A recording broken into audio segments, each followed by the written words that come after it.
এই বাজেট কৃষকের, এই বাজেট শ্রমিকের, এই বাজেট মেহনতি মানুষের, এই বাজেট নবীনের, এই বাজেট প্রবীণের, এই বাজেট আপাময় জনসাধারণ।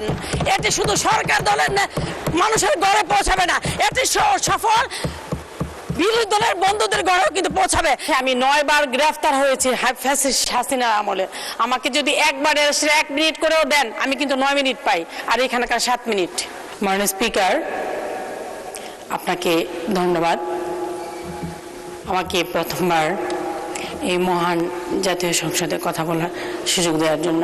আমি আসলে প্রস্তুত ছিলাম না, আমি একটু সিক, আমার প্রচণ্ড জ্বর এবং গলা ব্যথা। যেহেতু মাননীয় প্রধানমন্ত্রী নেই, আমরা সংসদে অনুপস্থিত থাকতে পারবো না, তাই সেই হিসাবে প্রেজেন্ট ছিলাম। যাই হোক, মাননীয় স্পিকার,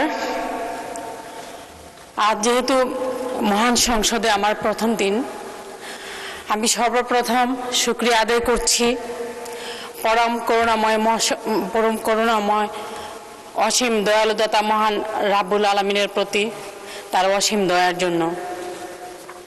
মাননীয় স্পিকার, আমরা যে এই স্বাধীন বাংলাদেশে জাতীয় সংসদে দাঁড়িয়ে কথা বলছি, এই দেশের স্বাধীনতা একদিনে অর্জিত হয়নি। এই দেশের স্বাধীনতা, অধিকার এবং মর্যাদা রক্ষার ইতিহাস দীর্ঘ। আমাদের নেতা বলেছেন, আমার আগে আমরা, আমাদের আগে দেশ, ক্ষমতার আগে জনতা, সবার আগে বাংলাদেশ। সেই বাংলাদেশ বিনির্মাণে যারা অবদান রেখেছেন, সেই 1957 সাল পলাশীর প্রান্তর থেকে মীর মদন মোহনলাল এবং ফরাসি সেনাপতি সানফ্রে সহ 24-এর গণ অভ্যুত্থানের আবু সাইদ, মীর মুগ্ধ এবং শহীদ ওয়াসিম সবাইকে আমি শ্রদ্ধা ভরে স্মরণ করছি। আমি শ্রদ্ধা ভরে স্মরণ করছি এই স্বাধীনতা সংগ্রামের পেছনে যারা অবদান রেখেছেন। মাননীয় স্পিকার, আমি গভীর শ্রদ্ধা এবং বিশেষভাবে স্মরণ করছি বহুদলীয় গণতন্ত্রের প্রবক্তা, মহান স্বাধীনতার ঘোষক, বীর উত্তম শহীদ রাষ্ট্রপতি জিয়াউর রহমানকে। আমি গভীর শ্রদ্ধা এবং ভারাক্রান্ত হৃদয়ে স্মরণ করতে চাই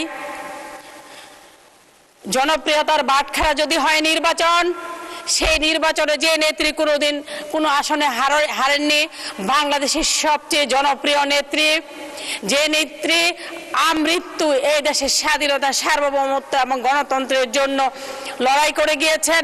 তিনি লড়াই করেছেন ফ্যাসিবাদের বিরুদ্ধে, তিনি লড়াই করেছেন স্বৈরাচারের বিরুদ্ধে। সেই প্রাণপ্রিয় নেত্রী, মাদার অফ ডেমোক্রেসি, দেশনেত্রী বেগম খালেদা জিয়াকে আমি আজ ধন্যবাদ জানাতে চাই। মহান সংসদ নেতা, যে নেতা নির্যাতিত হয়েছেন, নিপীড়িত হয়েছেন, নির্বাসিত হয়েছেন, রেখে যাওয়া ভাইকে এসে পাননি, রেখে যাওয়া মায়ের জানাজা করেছেন। আধিপত্যবাদের বিরুদ্ধে দ্রোহ, কোটি মানুষের হৃদয়ের স্পন্দন, খেটে খাওয়া মানুষের কণ্ঠস্বর মাননীয় প্রধানমন্ত্রী জনাব তারেক রহমানকে আমাকে এই সংসদে কথা বলার সুযোগ করে দেওয়ার জন্য আমি মনোনয়ন বোর্ডের সকলকে আমি ধন্যবাদ জানাচ্ছি। আমি আজ এই দিনে আমি মহান স্বাধীনতার যুদ্ধের বীর শহীদদেরকে আমি স্মরণ করতে চাই এই জুলাই আন্দোলনের সকলকে। মাননীয় স্পিকার, আশা করি আমাকে একটু সময় বাড়িয়ে দিবেন, কারণ হচ্ছে আমি 9 বার গ্রেফতার হয়েছি ফ্যাসিস্ট হাসিনার আমলে। আমাকে যদি একবার 1 মিনিট করেও দেন আমি কিন্তু 9 মিনিট পাই, আর এখানকার 7 মিনিট।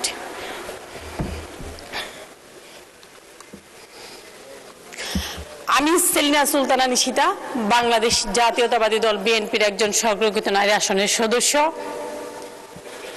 আমি এই বাংলাদেশের গণতন্ত্র পুনরুদ্ধার এবং ফ্যাসিবাদ বিরুদ্ধে আন্দোলন করতে যে এবং মানুষের ভোটাধিকার প্রতিষ্ঠা করতে যে আমি বারবার রাজপথ থেকে গ্রেফতার হয়েছি, আমি জেল খেটেছি, আমি রিমান্ড খেটেছি।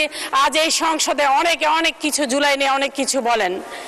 আমার মমতাময়ী মাকে হারানোর 40 দিন যেতে না যেতে আমাকে অন্ধকার কারাগারে যেতে হয়েছে। মাননীয় স্পিকার, আমি দেখেছি রাজপথ থেকে সমাবেশ থেকে এই রাজপথ কতটুকু ভয়ঙ্কর ছিল। আমার মতো এই সাধারণ কর্মীদের এই রাজপথ সহজ ছিল না। আমরা দেখেছি আমার অনেক সহযোদ্ধাকে হারিয়ে যেতে, আমি দেখেছি অনেককে নিখোঁজ হতে, আমি দেখেছি আজকে এই রাজপথ শুধু স্লোগানের জায়গা ছিল না, এই রাজপথ ছিল রক্ত, অস্ত্র আর এবং নীরব আর্তনাদের জায়গা। মাননীয় স্পিকার, আজ আমি যে বাজেটের উপর দাঁড়িয়ে কথা বলতে দাঁড়িয়েছি, এটি শুধু আয় ব্যয়ের হিসাব নয়, এটি বাংলাদেশের 18 কোটি মানুষের আশা আকাঙ্ক্ষার দলিল, একটি কল্যাণ রাষ্ট্র নির্মাণের রূপরেখা এবং একটি নতুন বাংলাদেশের অঙ্গীকার। মাননীয় স্পিকার, গত 17 বছর সারা বাংলাদেশে একটি ত্রাসের রাজত্ব কায়েম করা হয়েছিল। বাংলাদেশ নামক রাষ্ট্র ছিল ক্ষতবিক্ষত, যেখানে মানুষ স্বাধীনভাবে কথা বলতে পারেনি, আইনের শাসন ছিল না, গুম, খুন, অপহরণ, ক্রসফায়ার ছিল এই জনপদ। কিন্তু আমরা বাংলাদেশে দেখেছি 4টি নির্বাচন হয়েছে। একটি নির্বাচন ছিল সমঝোতা নির্বাচন, আরেকটি নির্বাচন ছিল আনকন্টেস্টে, আরেকটি নির্বাচন ছিল দিনের ভোট রাতে, আরেকটি নির্বাচন ছিল ডামি নির্বাচন। কিন্তু দীর্ঘদিন পরে বাংলাদেশের মানুষ সরাসরি ভোটের মাধ্যমে একটি ইনক্লুসিভ নির্বাচনের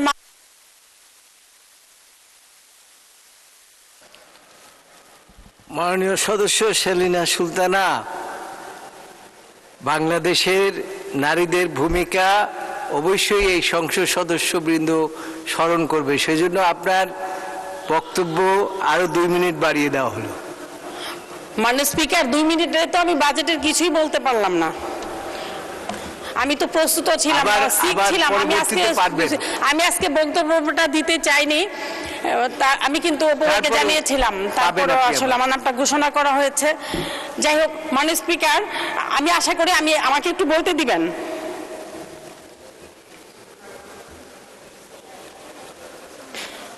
এখান থেকে 2 মিনিট স্টার্ট হবে। আমি গর্বের সঙ্গে বলতে চাই, মাননীয় প্রধানমন্ত্রী তারেক রহমান নেত্রী সরকার যে ধারাবাহিক সংস্কার, জবাবদিহিতা প্রতিষ্ঠা, অর্থনৈতিক পুনর্গঠন, জনকল্যাণ কর্মসূচি গ্রহণ করছে, এই বাজেট তারই প্রতিফলন। যারা বলছেন এই বাজেটে কিছু না, আমি তাদের জিজ্ঞাসা করতে চাই, সামাজিক নিরাপত্তা খাতে রেকর্ড 1,40,000 কোটি টাকা কি কিছুই না? আমি জিজ্ঞাসা করতে চাই, 41 লক্ষ নারীর ফ্যামিলি কার্ড কি কিছুই নয়? বয়স্ক বিধবা প্রতিবন্ধী মানুষের ভাতা কি কিছুই নয়? কৃষকদের জন্য কৃষক কার্ড, সাধারণ মানুষের জন্য হেলথ কার্ড, দরিদ্র মানুষের জন্য নিরাপত্তা বলে কি কিছুই নয়? মাননীয় স্পিকার, আজ এই বাজেটের সময় যারা করছেন তারা হয়তো সংখ্যার হিসাব দেখছেন, কিন্তু আমরা দেখছি একটা মানুষের মুখে হাসি, তারা দেখছেন ব্যয়ের খাতা, আমি দেখছি একজন বৃদ্ধ মায়ের ওষুধ কেনার নিশা, তারা দেখছেন পরিসংখ্যান, আমরা দেখছি একজন কৃষকের ঘরে তার আশার আলো।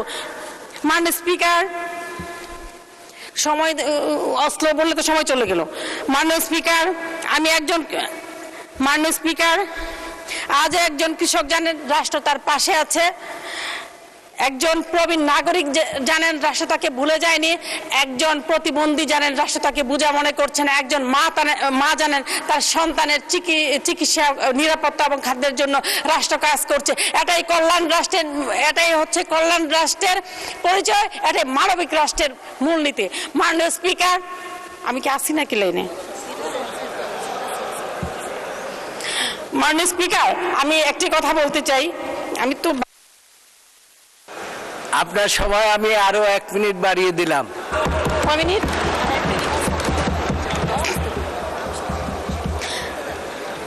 মাননীয় স্পিকার, আমাদের সকলের আশা ও স্বপ্ন ছিল স্বাধীনতা, দেশের জনগণের জন্য দিবে সুখ, শান্তি, সমৃদ্ধি, নিরাপত্তা, উন্নত জীবনের নিশ্চয়তা। আমরা নিজেরাই হব নিজেদের ভাগ্য নিয়ন্ত্রণ, বাইরে কারো খবরদারি থাকবে না। বিদেশি শাসন শোষণ থেকে জাতি হবে মুক্ত। আমরা করেছিলাম, আশা করেছিলাম এখানে গণতন্ত্র থাকবে, আইনের শাসন থাকবে, কিন্তু আমি কিন্তু 71 দেখিনি, আমি 24 দেখেছি। আমি 24-এর সম্মুখ সারির একজন যোদ্ধা, কিন্তু এই 24 কারো একার না, আজ 24 একটি দল বিশেষভাবে তাদের দিকে নিয়ে যেতে চায়।